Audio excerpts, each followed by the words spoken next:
All right, now it's recording. Okay. All right. All right, so we are here interviewing the Honorable Richard Halloran before his retirement in 21 days. Yep. So we just kind of want to go through and get some information from you and Sure. hear about your judgeship. So Okay. let's kind of start at the beginning. Where did you grow up, go to high school? Okay. Where did you do your undergraduate and law school work? I'm from Buffalo, New York. I went to Canisius College in Buffalo, New York, got an undergrad degree in psychology, went to Cardinal O'Hara High School with the idea of, I had no idea what I was going to be when I grew up. Mm-hmm. When I was in college, I wanted to be a college administrator. I thought that would be enjoyable. And when I applied for a master's program, they said, well, look at your law board score. I took the law boards for the fun of it. Then I got a 177. And it was like, I had no idea what that meant. Right.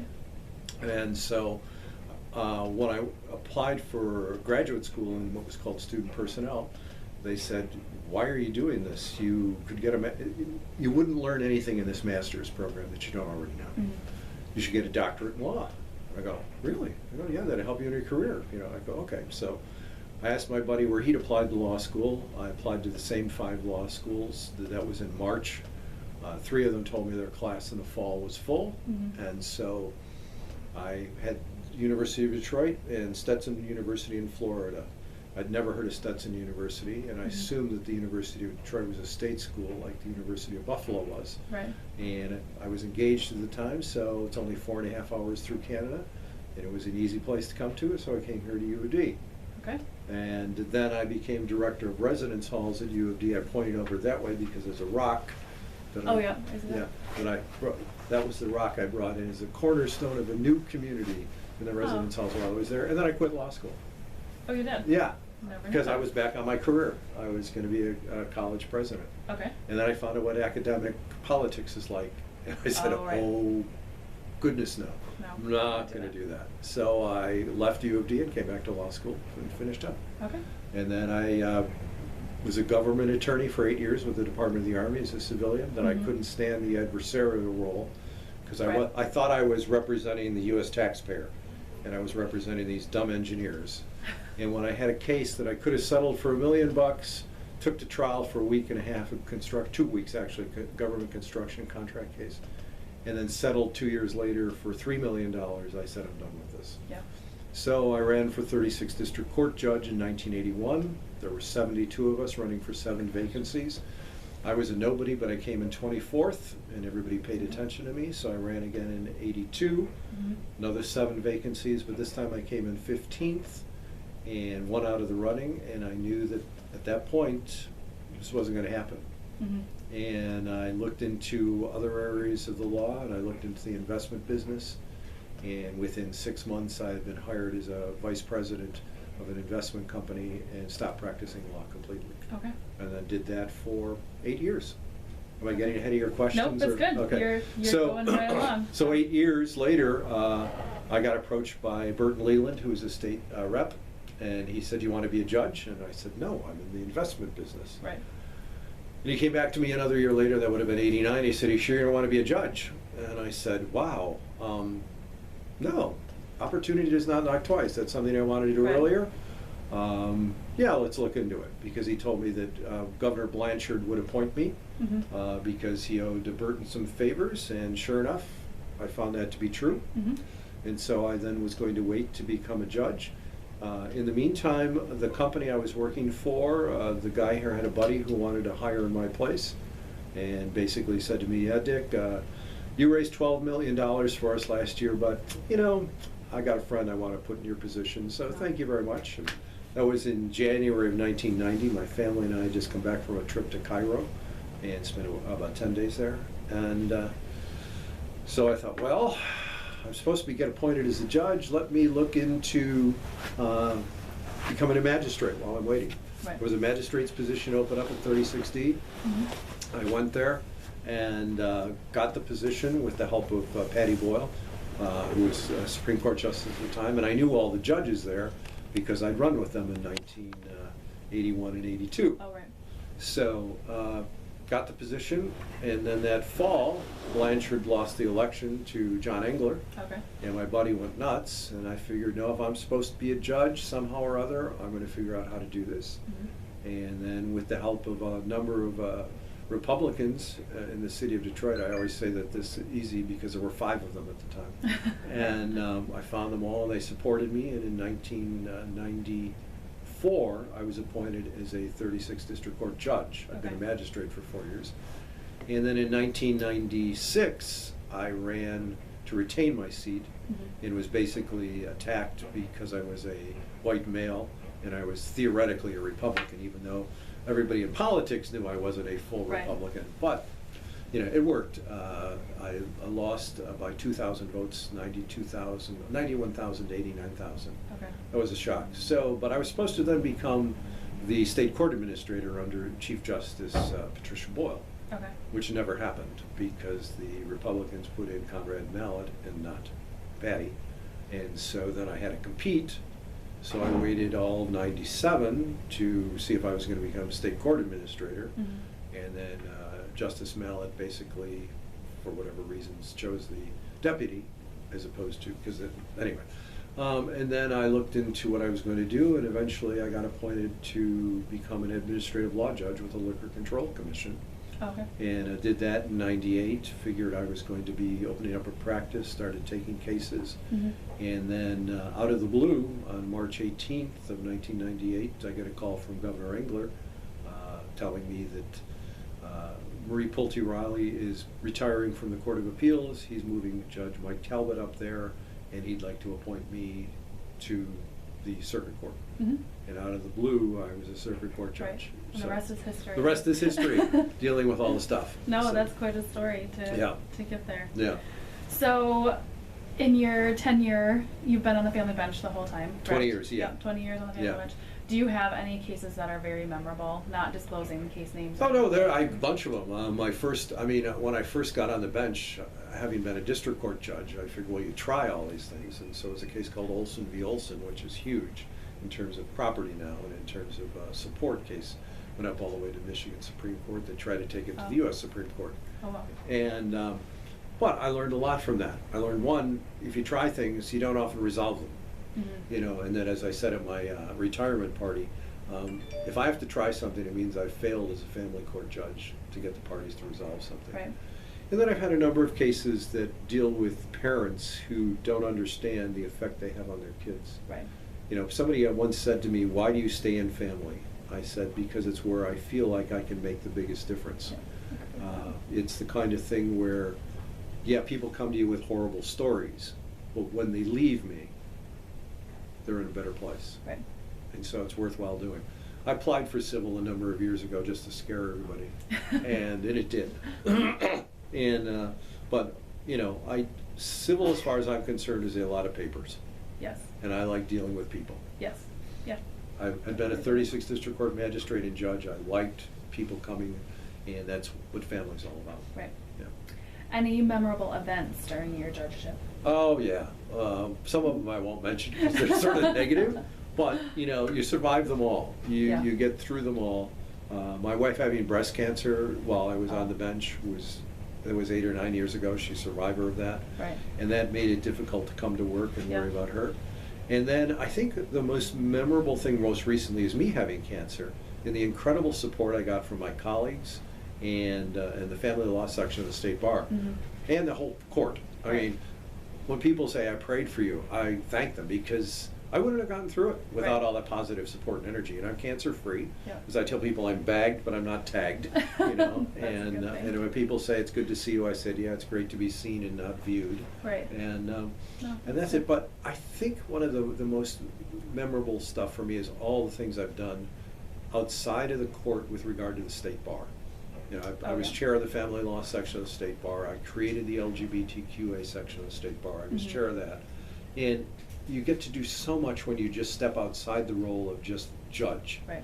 And you realize there's a much wider community of lawyers and people who really, really care. I'm part of MJA, a group of really caring judges, but the family law section, they really love, and they fight for families in Michigan. And I think that's one of the biggest things for me, is to not just be Judge Halloran, but as I tell people there, that I made them call me Dick Halloran. Right. You know, to get used to it. You know, I'm just an Right. attorney like them. Yeah. Yeah.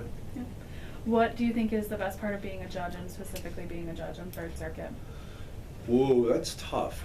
I think the best part of being a judge is, can I also say the worst part of being a judge? Sure, if you want to. The best part of being a judge is that you get to make a difference, and that you get to affect people's lives, and you get to use your law degree in a way that helps society and helps people. Mm-hmm. You know, that's key. We are so different. I mean, when I was in business, I heard how much people hate lawyers and judges. Right. And when I became a judge in 3060, my job was, I felt, to how can we get people in and out of this? As I've said to one of my colleagues when he said to me, well, people want to have their day in court. I said, yeah, people want to have their day in court. They don't want to spend their day in court. Right.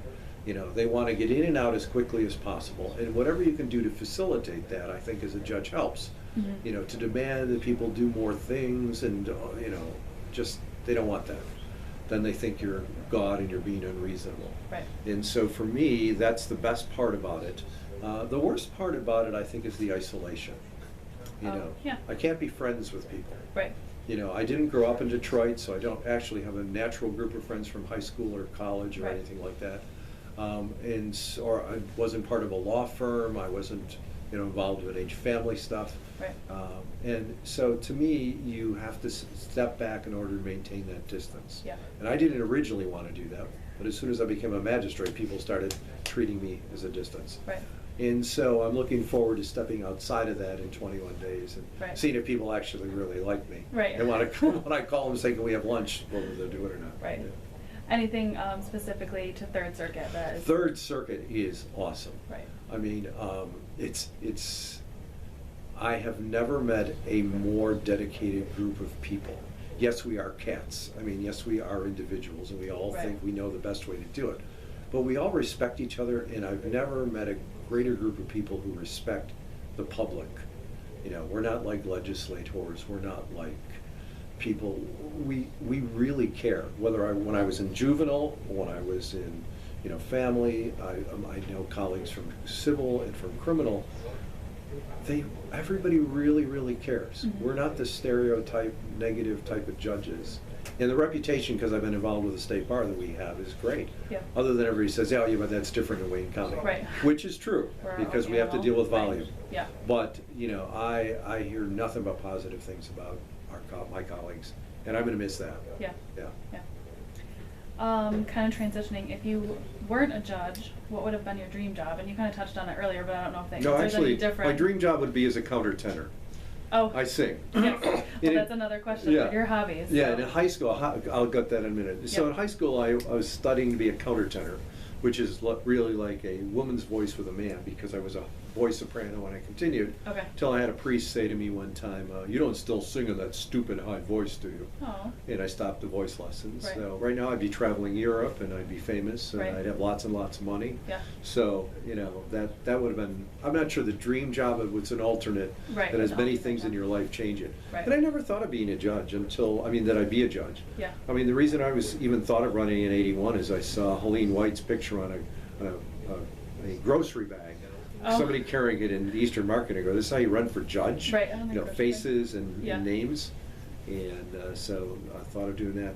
So that would be possibly a dream job. Yeah. The other thing, hobbies, I collect stamps. I've done that since I was 7 years old, but I Okay. don't ever want to be a stamp dealer. Right. You know, and I'm a gardener. I've got a Mhm. great garden at home. Yeah. And, you know, we'll see. You know, see if I can explore psychic phenomena, or I'll tell this story too. I've got a niece who says I should have a TV show. Oh. The TV show would be the Judge Dick Halloran show, Uh-huh. with the punchline that if all you've ever seen is Judge Judy, then you don't know Dick. Oh. And, you know, and that would work in today's market. Right, it would So work in we may today's market. see that out there. That's funny. So what else? Do you have any heroes or role models, people that you really look up to? I'm not sure I really look up to people. I learn from people. Magistrate Tom Shannon over in 36th District Court, Judge Vesta Svensson. Shannon taught me how to be respectful of people and how to move things along. Vesta taught me to really stick to the law. Mhm. She asked me the question one time that always sticks in my.